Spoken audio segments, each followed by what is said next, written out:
Hello students, हम पढ़ रहे हैं फंक्शनल ग्रुप 1। आज का हमारा आर्टिकल है फिनोल। फिनोल क्या होता है?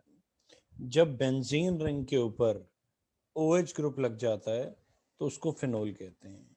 ये हमने बेंजीन रिंग बनाई और इसके ऊपर OH लगा दिया, दिस इज कॉल्ड फिनोल। आप चाहें तो ऑल्टरनेट डबल बॉन्ड लगा सकते हैं बेंजीन में, चाहे आप रिंग लगा सकते हैं।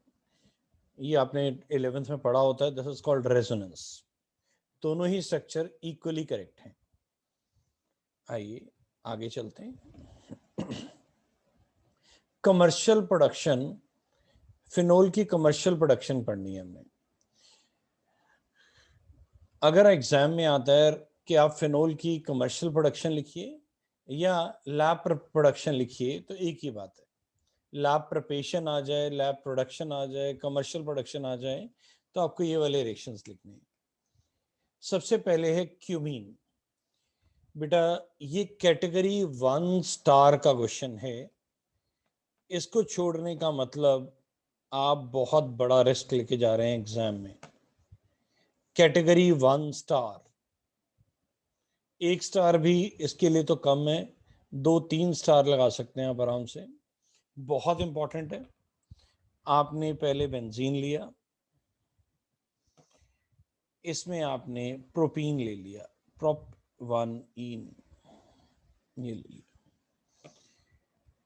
जो बेंजीन रिंग होता है वो बीच वाले कार्बन से लग जाता है, और जो बेंजीन का एक H होता है वो CH2 को CH3 बना देता है, और यहां भी CH3 लग जाता है, दोनों तरफ CH3 लग जाता है। इसको बोलते हैं क्यूमीन। इसे क्या बोलते हैं? क्यूमीन। कुछ बच्चे पूछते हैं सर हम यहां से शुरू कर सकते हैं? आप कर सकते हैं, बट बेटर होता है फर्स्ट स्टेप भी आप लिखें। आइए मैं एक बार फिर से आपको लिख के दिखाता हूं। आपने क्या लिया? आपने बेंजीन रिंग लिया, आपने बेंजीन रिंग ली, उसके अंदर आपने इथीन डाल दिया। जब आपने इथीन डाला तो बीच वाले कार्बन पे बेंजीन रिंग लग गई, और बेंजीन का यहाँ पे एक हाइड्रोजन भी होता है।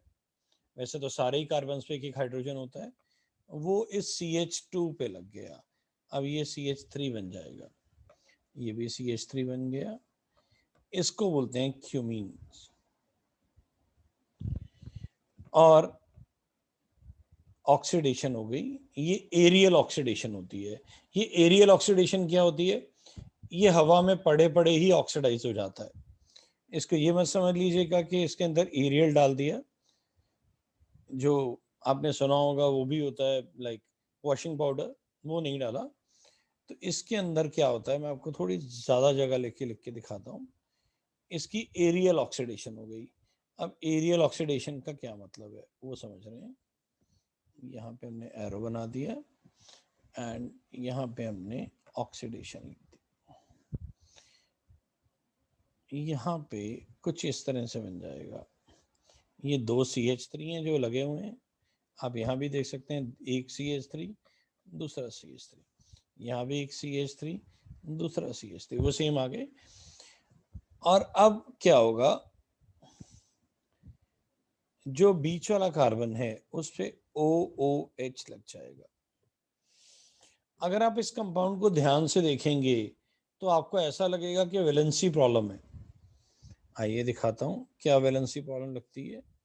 एसिड जो होता है C डबल बॉन्ड OOH होता है, और अगर मैं 2 CH3 लगा देता हूँ तो ये जो कार्बन है ये वाला, इसकी वैलेंसी 5 की हो जाती है। तो बच्चों को डाउट आ जाता है ये कैसे हो सकता है। रियलिटी में ये कंपाउंड ये नहीं है जो आपके आगे बना हुआ है, इसको ध्यान से समझिए। इसके ऊपर जो कार्बन लगा हुआ है, इसके ऊपर जो कार्बन लगा हुआ है वो सिंगल बॉन्ड ओ ये, और इसके ऊपर 2 CH3 लगे। कि वैलेंसी प्रॉब्लम ना आए। ये पेरोक्साइड है, ना कि कार्बोक्सिलिक एसिड। जब आप ऐसे देखते हैं तो आपको ऐसा लगेगा जैसे ये कार्बोक्सिलिक एसिड है। ये कार्बोक्सिलिक एसिड नहीं है, ये पेरोक्साइड है। आइए हम इसको हटा देते हैं। अब इसके अंदर हमने वाटर डाल दिया, इसके अंदर हम वाटर इन एसिडिक मीडियम डाल देंगे।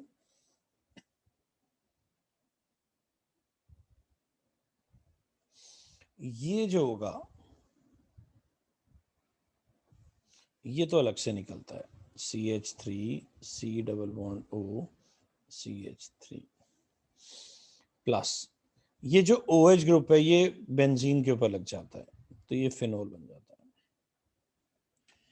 तो ये फिनोल की कमर्शियल प्रिपरेशन भी है और इंडस्ट्रियल प्रिपरेशन भी है। आप कमर्शियल बोलिए, इंडस्ट्रियल बोलिए, इवन लैब की भी है। आप सोच रहे होंगे रिएक्शन बड़ा है, बिल्कुल बड़ा है, इसीलिए इंपॉर्टेंट भी है। पर एक चीज याद रखिएगा, ये बाइनेम रिएक्शन की तरह है। जो क्वेश्चन बाय नेम आते हैं, right preparation of phenol from cumene, direct आएगा, तो इसलिए बहुत इंपॉर्टेंट है। हाँ, पढ़ के जाएंगे तो भूल जाएंगे, इसको कम से कम 4-4 5-5 बार लिख के याद करोगे तो एग्जाम में याद रहेगा, पर आने के चांसेस बहुत ज्यादा है, बहुत ज्यादा। कैटेगरी 1 स्टार क्वेश्चन है ये। आइए अब हम आगे चलते हैं, ये आपने नोट कर लिया होगा। आइए आगे चल रहे हैं हम।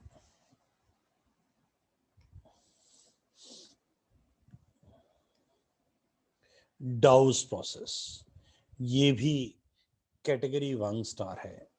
फिनोल की जो प्रिपरेशंस हैं वो बहुत कम है, 4-5 प्रिपरेशंस हैं, बहुत इंपॉर्टेंट है। ये डाउस प्रोसेस आपने हेलोइल्कीन हेलोरीन में भी पढ़ा होता है, ये वो सेम ही है, डाउस प्रोसेस। हेलोरीन्स में हम पढ़ते हैं डाउस प्रोसेस, ये वही वाला है। आइए इसको देखते हैं। आइए मैं आपको दोबारा से भी लिख के दिखाता हूँ। आपने क्या किया, आपने क्लोरोबेंजीन लिया, क्लोरोबेंजीन में डायरेक्ट आप KOH एक्वस नहीं डाल सकते, ये रेजोनेंस स्टेबलाइज्ड होता है। अगर रेजोनेंस के कारण स्टेबल ना होता तो ये फिनोल बन जाता, पर ऐसा नहीं होता, तो हमें इसके लिए दूसरा मेथड लेना पड़ता है। तो आप इसके अंदर NaOH and 623 Kelvin 300 atmospheric pressure, benzene के ऊपर ONA लग जाता है, ONA, इसे बोलते हैं सोडियम फेनॉक्साइड। कई बुक्स में जो प्रेशर होता है वो 200 to 300 भी लिखा होता है, बात एक ही है। कईयों में टेम्परेचर 573 लिखा होता है, इट इज अप्रोक्सीमेटली सेम। तो बेंजीन के ऊपर क्या लग गया, ONA। ये जो अभी बना है बेंजीन के ऊपर ONA, इसे सोडियम फेनॉक्साइड कहते हैं। आइए अब इसके अंदर हमने क्या किया, आप HCl डाल दीजिए या वाटर इन एसिडिक मीडियम डाल दीजिए, एक ही बात होती है। एंड Na हट के H लग जाएगा, जो Na है वो वाटर के साथ NaOH बना लेगा। ये NaOH आप लिखें या ना लिखें मैटर नहीं करता। आप HCl लिखना चाहते हैं HCl लिखिए, वाटर इन एसिडिक मीडियम लिखना चाहें आपकी मर्जी है, ये एक ही बात है। तो ये था डाउस प्रोसेस, ये अपने आप में बड़ा इंपॉर्टेंट है, ये भी कैटेगरी 1 स्टार क्वेश्चंस हैं। अब पेपर में क्वेश्चन क्या आएगा, convert chlorobenzene into phenol, conversion की तरह आ सकता है, कंप्लीट द रिएक्शन की तरह आ सकता है, बाय नेम की तरह आ सकता है, राइट डाउस प्रोसेस। तो ये बहुत इंपॉर्टेंट है, और ये कमर्शियल और लैब प्रिपरेशन तो ही है। Commercial means industrial and lab preparation also. आइए आगे चलते हैं। बेंजीन सल्फोनिक एसिड, हमने बेंजीन लिया, बेंजीन के अंदर ओलियम डाल दिया। अब ये ओलियम क्या होता है, ओलियम होता है H2S2H2 H2O7। मैं आपको दोबारा लिख के दिखाता हूँ, ये क्या होता है, H2S2O7, इसको ओलियम कहते हैं। तो बेंजीन के ऊपर लग गया SO3H, इसको बोलते हैं बेंजीन सल्फोनिक एसिड। ये कंपाउंड है, इसको क्या बोलते हैं, बेंजीन सल्फोनिक एसिड। अब इसके अंदर NaOH डाला पहले, फिर दूसरा इसमें H पॉजिटिव डाला, तो ये बेंजीन के ऊपर OH लग गया। अब आप सोच रहे होंगे कौन सी कैटेगरी का रिएक्शन है ये, आप इसको कैटेगरी 2 कह सकते हैं। कैटेगरी 2, कैटेगरी 1 सबसे इंपॉर्टेंट होते हैं, कैटेगरी 2 उससे कम, कैटेगरी 3 उससे कम, कैटेगरी 4 एंड 5 जनरली एग्जाम में नहीं आते, पर जनरली। तो ये था बेंजीन सल्फोनिक एसिड से हमने बनाया अभी। अब आ गया फ्रॉम डायजोनियम सॉल्ट। आइए मैं आपको साथ साथ लिख के भी दिखाता हूँ सो दैट आपको ज़्यादा समझ आए। आपने बेंजीन के ऊपर NH2 लिया, ये जो आप बेंजीन के ऊपर NH2 लेते हैं इसको एनालीन कहते हैं, एनालाइन कह लीजिए।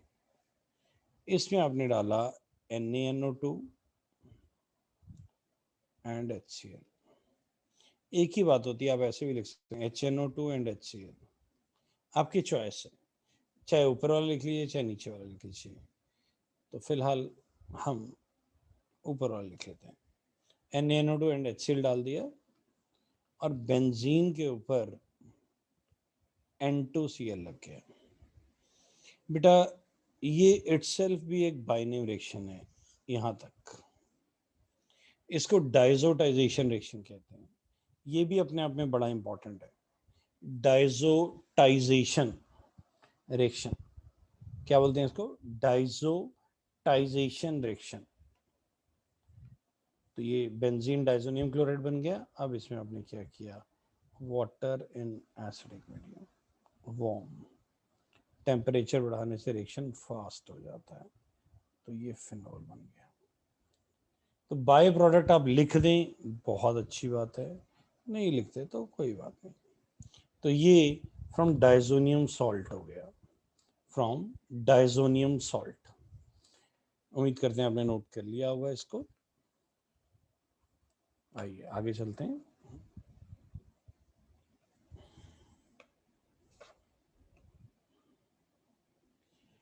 फ्रॉम डिस्टिलेशन, अब इसमें एक चीज समझिए, मैं आपको पहले एक रिएक्शन करके दिखाता हूँ, फिर आपको ये ज़्यादा अच्छे से समझ आएगा। मान लीजिए मैंने कलर कोई और ले लेते हैं, ये लीजिए, हमने क्या किया, यहाँ पे एसिड लगा हुआ था, उसमें डाला सोडियम, सोडियम डाला तो उसने क्या कर दिया, COONA कर दिया। Sodium is basic in nature, sodium react कर गया। अब इसके अंदर आपने NaOH एंड CaO डाल दिया, जिसको हम सोडा लाइम कहते हैं। तो इसमें Na2CO3 निकल गया, ये Na2CO3 निकल गया, और ये जो H था यहाँ पे, ये H बचा हुआ है, हम इसको रब करके द्वारा भी लिख देते हैं, मेरे द्वारा H को द्वारा लिख देते हैं H। ये जो H होता है ये बेंजीन पे लग जाता है यहाँ पे, और साथ में क्या निकल जाता है, Na2CO3। अगर आपको याद हो, ये डी कार्बोक्सिलेशन रिएक्शन है। कौन सा रिएक्शन है, डी कार्बोक्सिलेशन, जिसमें COOH किससे रिप्लेस हो जाता है, H से।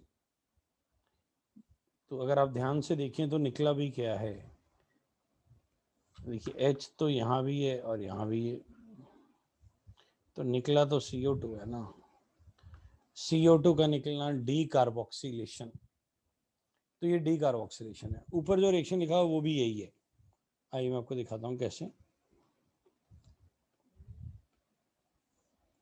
इसमें हम इसको हटा देते हैं, आइए देखिए, अब ये ऊपर वाला रिएक्शन भी यही है, मैंने यहाँ पे क्या लगा दिया, OH, तो यहाँ भी क्या लग जाएगा, OH, यहाँ भी क्या लग जाएगा, OH।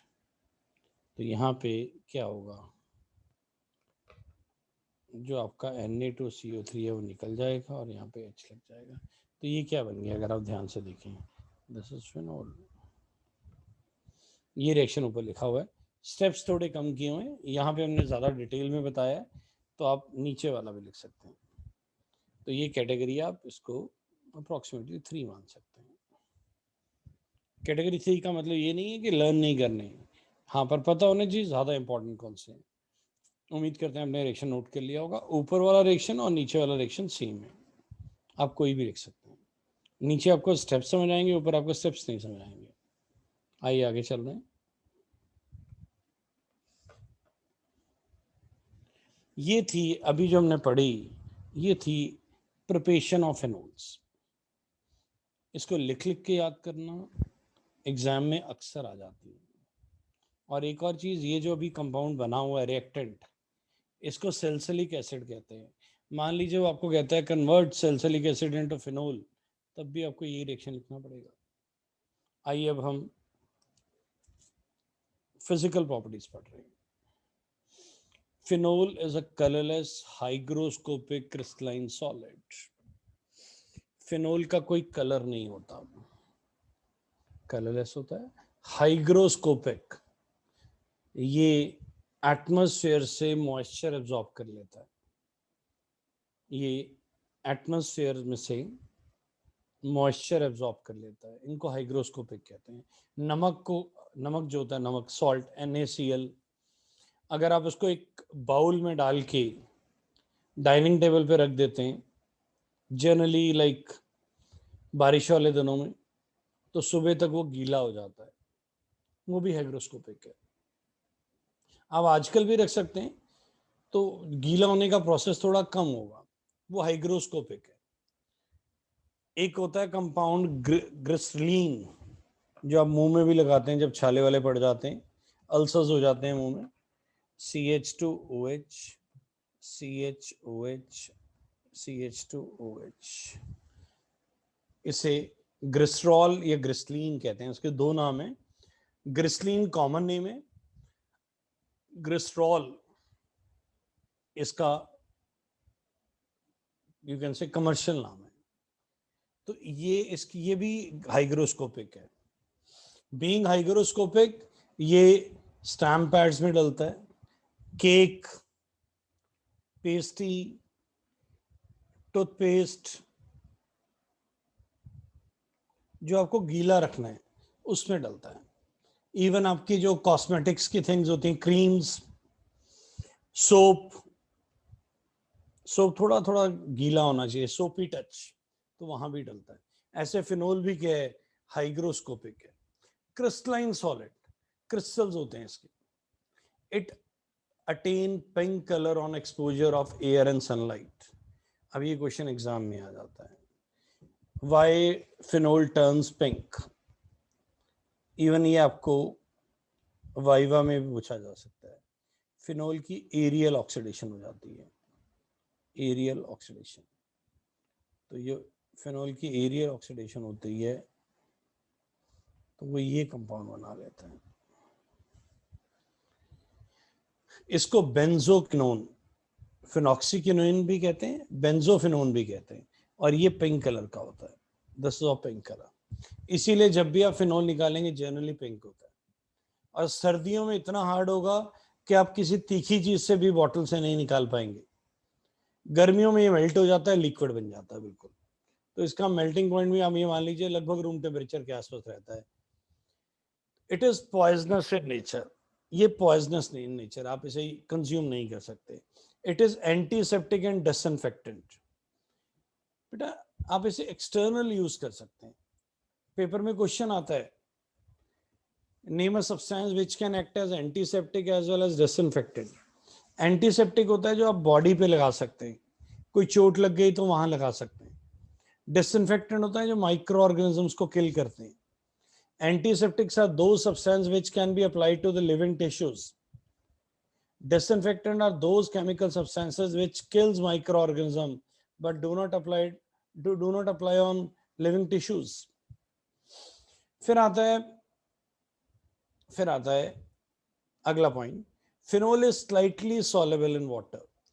Phenol is slightly soluble in cold water, highly soluble in hot water. Phenol is slightly soluble in cold water, highly soluble in hot water, readily soluble in the organic solvent. वो तो है ही है. Phenol is an organic compound. तो organic are soluble in organic. The phenols are readily soluble in the organic compounds.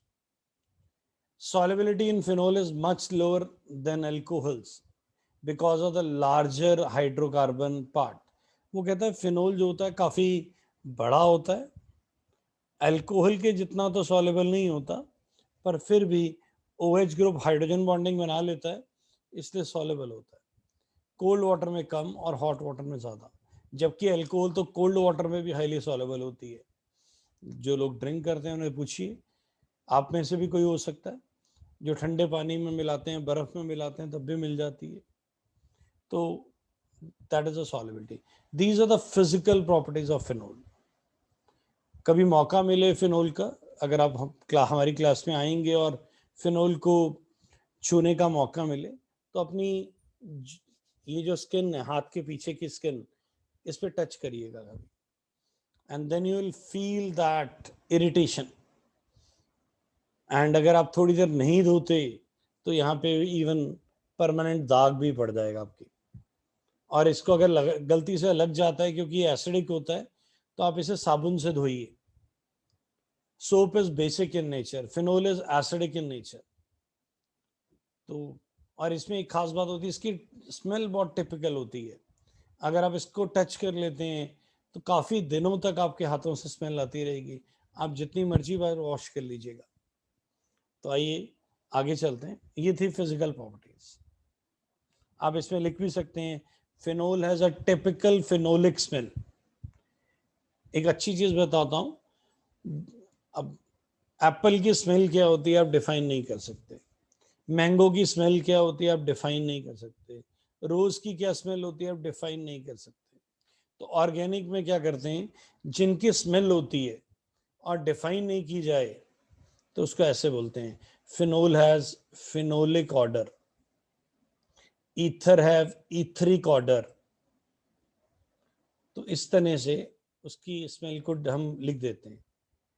तो what is the order of phenol? It is phenolic. It is phenolic in order. आइए आगे चलते हैं, इसको clear कर देते हैं. Chemical properties. अब हम फिनोल की केमिकल प्रॉपर्टीज पढ़ने लगे. Means chemical reaction of phenol. Nitration. आपने डाइल्यूट HNO3 डाल दिया किसके अंदर, फिनोल के अंदर. इसको कुछ इस तरह से समझिए. फिनोल लिया, पहली बात तो फिनोल ऑर्थो पैरा डायरेक्टिंग होता है, तो उसके रिएक्शन या तो ऑर्थो पे होंगे या पैरा पे. तो आपने जो HNO3 लिखा हो उसे ऐसे लिखिए, OHNO2. इसको अगर आप ध्यान से देखें तो ये HNO3 है. तो HNO3 को हमने क्या लिख दिया, OHNO2. तो यहां से वाटर निकल जाएगा और क्या होगा, ये रिएक्शन ऑर्थो और पैरा दोनों पे होगा.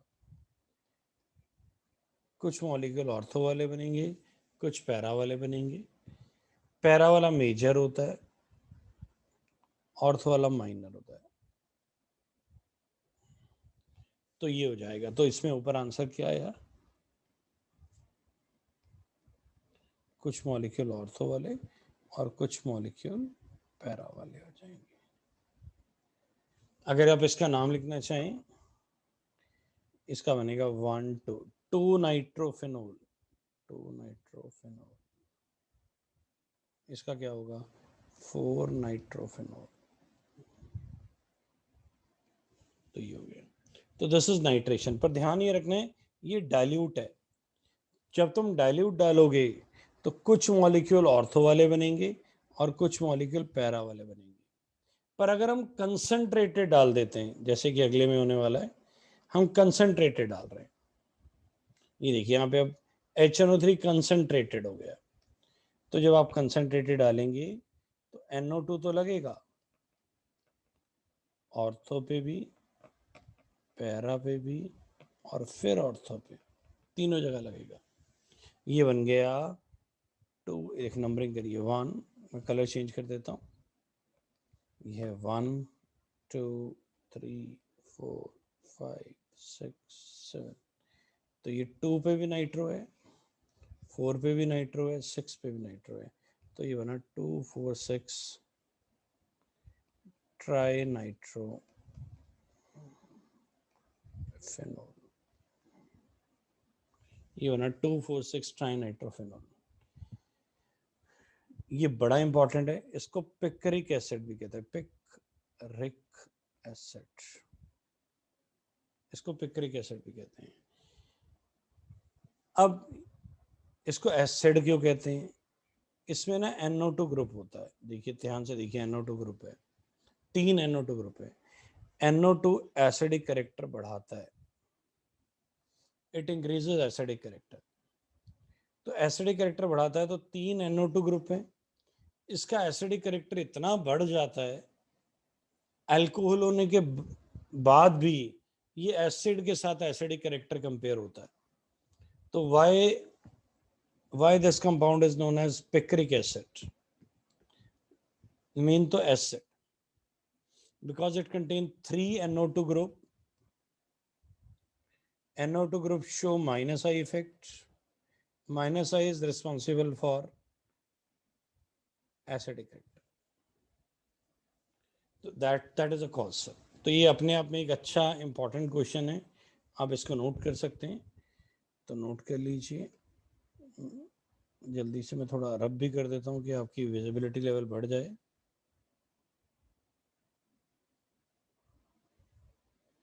ये आपका, इसका नाम क्या है वो मैंने आपको बता दिया, फिर से बता देता हूँ। इसका नाम है, यहाँ बॉन्ड बना हुआ बीच में,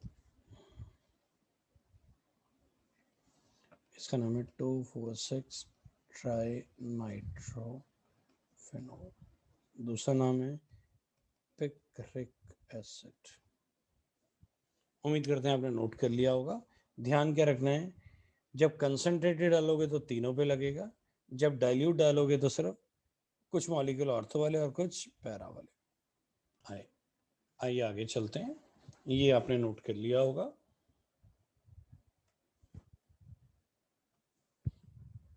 नेक्स्ट, अब हमने हेलोजिनेशन करनी है। हेलोजिनेशन मीन्स आपने हेलोजन ऐड किया, आपने Br2 ऐड किया इन कार्बन डाइसल्फाइड। बड़ी ध्यान से, 2 रिएक्शन है, दोनों इंपॉर्टेंट है। जब आप कार्बन डाइसल्फाइड में ऐड करेंगे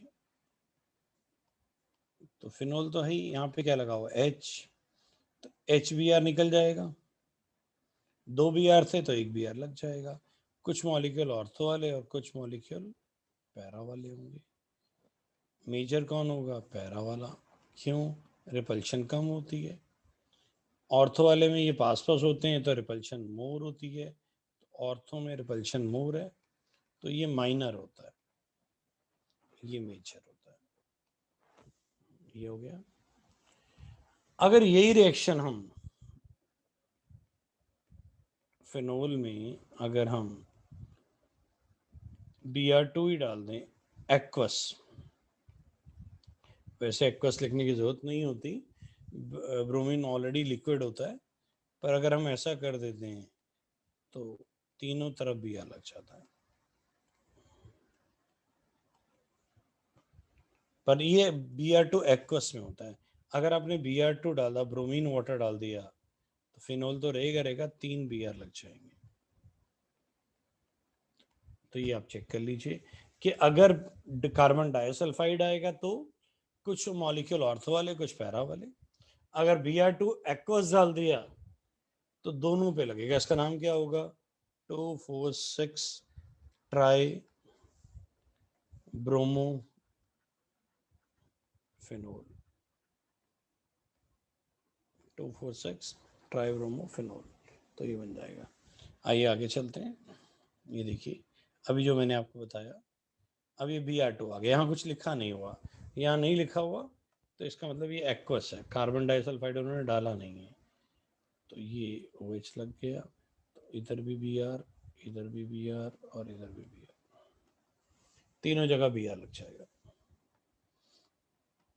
आइए आगे चलते हैं। क्लोब्स रिएक्शन, ये भी कैटेगरी 1 का क्वेश्चन है, category 1 star, category 1 star. Phenol लिया, फिनोल एसिडिक होता है, सोडियम डाल दो तब भी ONA लगेगा, NaOH डाल दो तब भी, सॉरी यहाँ पे Na लगाना है, ONA, आपने सोडियम डाला तब भी ONA लगेगा, आपने NaOH डाला तब भी ONA लगेगा, आपने Na2CO3 डाला तब भी Na लगेगा।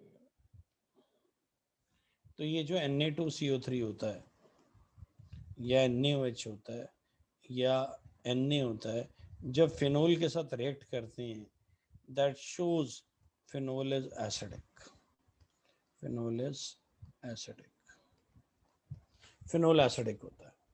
तो OH will be converted into ONA, OH will be converted into ONA। अगर आपको कहते हैं justify phenol is acidic in nature, तो आप ये 3 रिएक्शन लिख के दिखा सकते हैं। तीनों में क्या करेंगे, सोडियम डालेंगे तब भी ONA, किसके साथ, सोडियम या फिर NaOH या फिर Na2CO3। तो ये 3 रिएक्शन है which shows phenol is acidic in nature. तो ये अलग से क्वेश्चन भी बन जाता है। तो हमने ये फिनोल लिया और उसके अंदर NaOH डाल दिया। अब आपको पता ही है NaOH डालने से क्या होता है, NaOH डालने से ONA लग जाता है। अब इसमें CO2 डाला, जो CO2 डालते हैं पहली बात तो वो यहाँ पे जाता है, पर यहाँ पे रीअरेंजमेंट रिएक्शन हो जाता है। रीअरेंजमेंट रिएक्शन होने के कारण वो यहाँ चले जाता है, कहाँ चले जाता है, यहाँ पे, और यहाँ पे जो H लगा होता है वो ऊपर आ जाता है, ये चेंज हो जाते हैं, ये वाला पार्ट कहाँ चले जाता है, नीचे, H ऊपर चले जाता है। अब आप इसके अंदर क्या डालते हैं, water in acidic medium, Na जो होता है वो फिर H से रिप्लेस हो जाता है।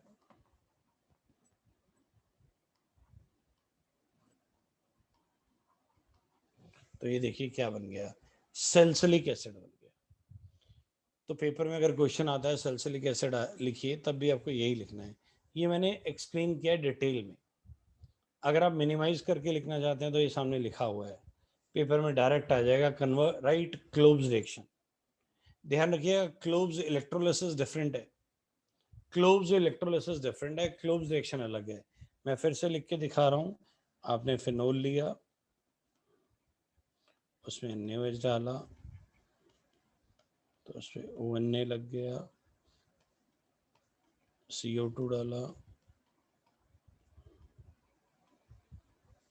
फिर उसके अंदर water in acidic medium, sorry पहले रीअरेंजमेंट रिएक्शन होगा, पहले रीअरेंजमेंट रिएक्शन हुआ, तो ये हो गया, एंड इधर जो H था ऊपर चले गया तो OH लग गया। ये Na को हटाना है, तो हमने वाटर डाल दिया in acidic medium, water in acidic medium, तो Na will be replaced, OH CO, this is Kolbe's reaction. चाहे तो आप सारे स्टेप्स लिख लीजिए, चाहे आप ऊपर वाले 3 स्टेप लिख लीजिए। तो ये हो गया क्लोब्स रिएक्शन, ये भी कैटेगरी 1 का था। आइए आगे चलते हैं। रिमर टिमर रिएक्शन, या इसे रिमर टाइमर रिएक्शन भी कहते हैं, ये हमने हेलोल्केन हेलोरिन में भी पढ़ा होता है। हमने फिनोल लिया, कलर चेंज कर लेते हैं,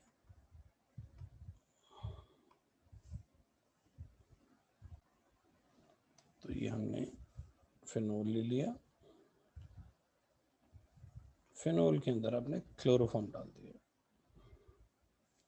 क्या डाल दिया, क्लोरोफॉर्म, ये फिनोल। तो यहाँ पे जो H लगा होता है वो किससे रिप्लेस हो जाता है, एक तो HCl निकल जाएगा, तो यहाँ पे 2 Cl यहाँ पे लगे हुए, 3 Cl थे, मैं फिर से लिख के दिखाता हूँ, ये Cl है, ये Cl है, और ये जो बीच में ब्लैक कलर से मैं लिख रहा हूँ ये कार्बन है। तो 3 Cl थे, एक तो HCl में निकल गया, 2 Cl अभी भी लगे हुए हैं। ये जो आपने इसमें NaOH डाला, मैं कलर चेंज करके डालता हूँ, इसमें NaOH डाल दिया, NaOH ने क्या किया, ये दोनों Cl की जगह OH लगा दिया, एंड जब एक कार्बन पे एक से ज्यादा OH ग्रुप होते हैं, इट लूजेस वाटर, तो वाटर लूज कर गया, जब उसने वाटर लूज किया तो यहाँ पे एल्डिहाइड बन गया, ये वाटर लूज हो गया और ये एल्डिहाइड बन गया।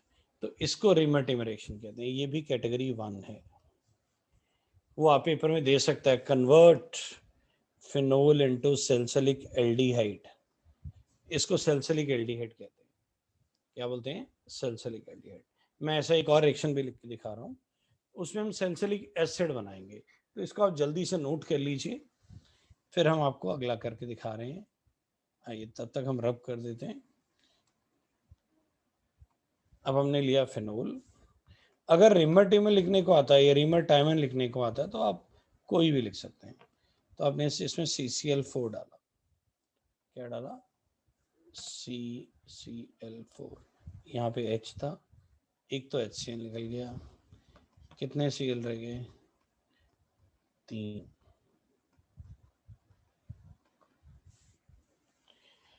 इसके अंदर NaOH डाला हुआ था, NaOH ने क्या किया, Cl is replaced by OH. When one carbon contains more than one OH group, it is unstable. It loses water. When it loses water like this, it becomes acid, which is known as salicylic acid. तो paper में direct आ सकता है, convert phenol into salicylic acid, right Reimann reaction. कई बार वो filling the blanks भी दे देता है, तो ये रीमन रिएक्शन हो गया। आइए आगे चलते हैं। Right a reaction of phenol with zinc dust, ये काफ़ी इजी रिएक्शन है पर काम आता है। आपने फिनोल लिया, इसमें जिंक डस्ट डाल दिया, जिंक डस्ट का मतलब होता है जिंक पाउडर। तो ये जो ऑक्सीजन लगा हुआ है ये वाला, ये जिंक के साथ चले जाता है, ZNO बना देता है, ZNO। अब बच गया H, ये जो H बच गया ये तो बेंजीन के ऊपर लगा ही होता है, तो ये ऐसे कैसे आ गया। जब आप फिनोल में जिंक डस्ट डालते हैं, जिंक डस्ट डालने का मतलब जिंक पाउडर डालते हैं, तो वो बेंजीन बन जाता है। ये ध्यान से देखिए, बेंजीन है, ये फिनोल है, ये क्या है, फिनोल।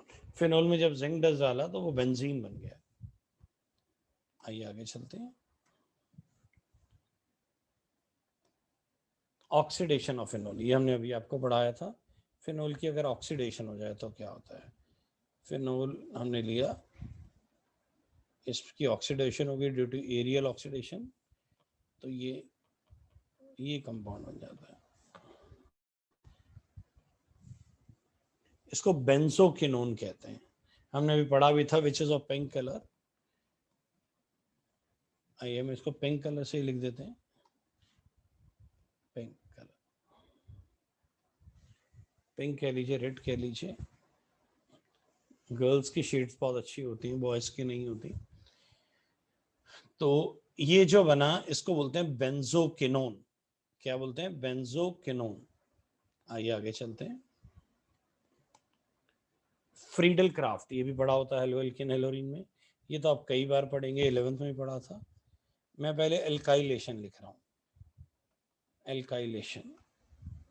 ये फिनोल लिया, फिनोल ऑर्थो पैरा डायरेक्टिंग होता है, तो उसमें CH3Cl डाल दिया in the presence of anhydrous AlCl3। यहाँ पे H है तो HCl निकल जाएगा, तो HCl निकल जाएगा तो ऑर्थो पे भी लग जाएंगे और पैरा पे भी लग जाएंगे। तो ये फ्रीडल क्राफ्ट एल्काइलेशन है। अब मैं लिख रहा हूँ फ्रीडल क्राफ्ट एसाइलेशन। तो ऑयल क्लोराइड ले लिया, एनहाइड्रस AlCl3, होना ये भी ऑर्थो पैरा पे ही है। यहाँ पे क्या होगा, C+O CH3, ऑर्थो पे भी लग जाएगा और पैरा पे भी लग जाएगा। मेजर प्रोडक्ट पैरा ही होता है, मेजर प्रोडक्ट पैरा ही होता है। यहाँ पे क्या लगा, H, क्या निकल गया HCl, क्या निकल गया, यहाँ पे क्या लगा हुआ था H, तो HCl निकल गया। तो ऑर्थो पे भी होगा, पैरा पे भी होगा। तो ये हो गया फ्रीडल क्राफ्ट एल्काइलेशन, ऊपर वाला एल्काइलेशन। नीचे वाला एसाइलेशन। अगर वो कहता है फ्रीडल क्राफ्ट लिखो, तो आप कोई भी लिख सकते हैं, फिनोल वाला, हेलोल्किन हेलोरीन वाला, बिना बेंजीन में कुछ भी ना लगाओ तो भी चल जाता है। तो ये हो गया फ्रीडल क्राफ्ट रिएक्शंस, एल्काइलेशंस भी हो गए और असाइलेशन भी हो गया। आइए आगे चलते हैं। Coupling reaction category 1 star, category 1 star, generally by name reaction तो हाईली इंपॉर्टेंट होते हैं। ये आपने बेंजीन डायजोनियम क्लोराइड लिया और इसमें आपने फिनोल डाल दिया, तो यहाँ पे क्या लगा हुआ H, क्या निकल जाएगा वाटर, सॉरी HCl निकल जाएगा, और ये इसमें N डबल बॉन्ड N आ जाएगा, NOH लग जाएगा। तो ये जो है इसको बोलते हैं एजोडाई। आपका होमवर्क है इसका कलर ढूंढ के आइएगा। क्या ढूंढ के आइएगा, कलर। एक और चीज बताता हूँ, फिनोल का तो नहीं है, वैसे बता रहा हूँ, आप OH की जगह NH2 भी लगा सकते हैं, तब भी ये कपलिंग रिएक्शन ही रहेगा।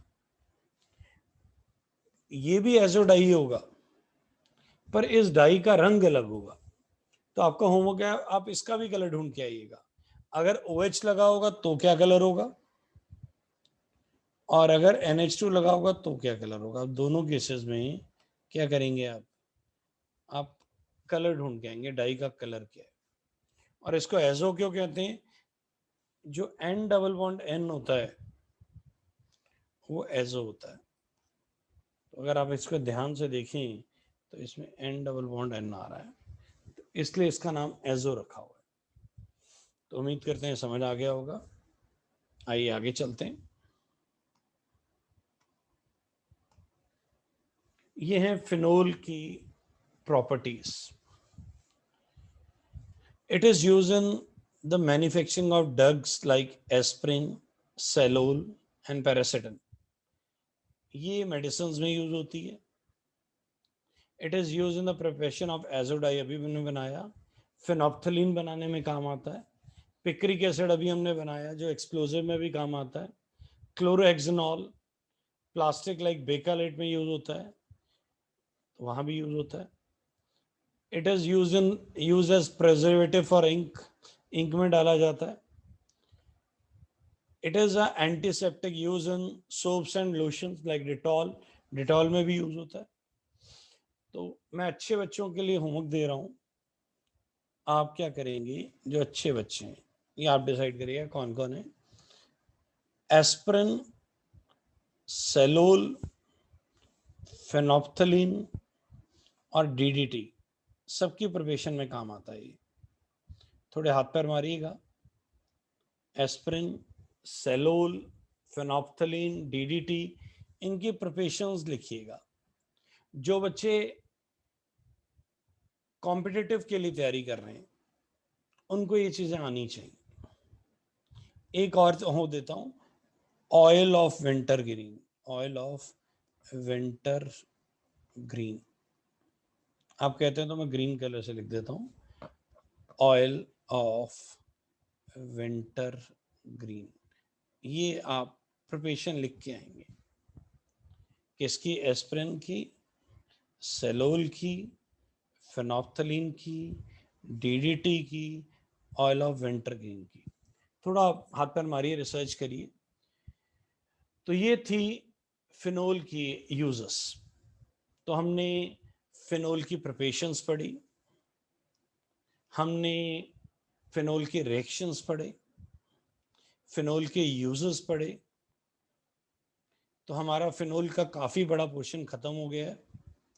अब सिर्फ डिस्टिंग्विश टेस्ट रहते हैं फिनोल्स के, वो हम अल्कोहल और फिनोल के भी डिस्टिंग्विश टेस्ट के साथ पढ़ेंगे। और लगभग आप ये कह सकते हैं कि फिनोल का हमारा सारा पोर्शन यहाँ पे ख़त्म हो जाता है। तो आज के लिए इतना ही। Thank you, thank you.